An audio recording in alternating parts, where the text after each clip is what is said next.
Hər vaxt xeyir olsun dəyərli izləyicilərimiz. Bugün fevral ayının 10'udur və möhtəşəm bir təlimimiz var. Bugün 7 saat 19:00'da. Gəlin keçək biz ilk öncə Siqnal kanalında.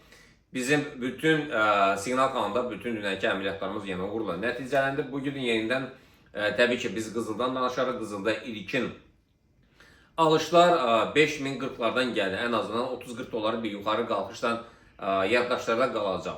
Və əsas alışlar isə 5046'dan gələcək. Ümumi olaraq yəni bu dəfə bugün qiymət qızıl 5086'ı kəsib yuxarı doğru istiqamətlə davam edir. Satış əməliyyatlarına gəldikdə isə əgər kimsə fikirləşirsə 5000'dən sonra satış əməliyyatlarına girə bilər. Bitcoin'ə gəldikdə isə Bitcoin'da demək, əsasən də satış əməliyyatları, yəni alışlar 70.500'lərdən, satışlar isə 68.900'lərdəndir, artıq oraya yaxınlaşır.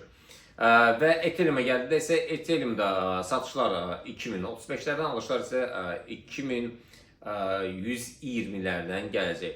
Keçək biz gümüşə. Gümüş də təbii ki, əgər qızıl qalxsa, gümüş də 82-300'lərdən yuxarı doğru istiqamətlə davam edir. Yəni alış nöqtələri odur. Bu təbii ki, bu bizim fikrimizdir, qərar sizin özünüzdür. Keçək biz satış əməliyyatlarına gümüşdə 80-20'lərdəndir. Və neft, dünən Siqnal kanalında neft haqqında məlumat verdi. Mükəmməl bir nəticə verdi. 70 dollara qədər qalxdı.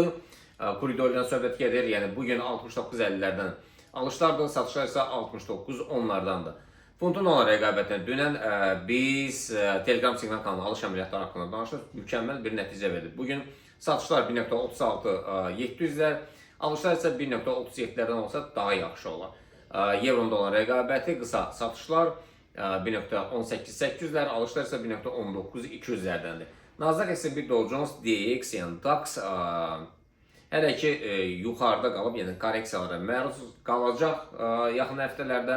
Yəni az da olsa aşağı istiqamət alacaq. Hələ ki alış üçün bu həftə üçün biraz tezdir. İnşallah görüşmək ümidi ilə sağ olun.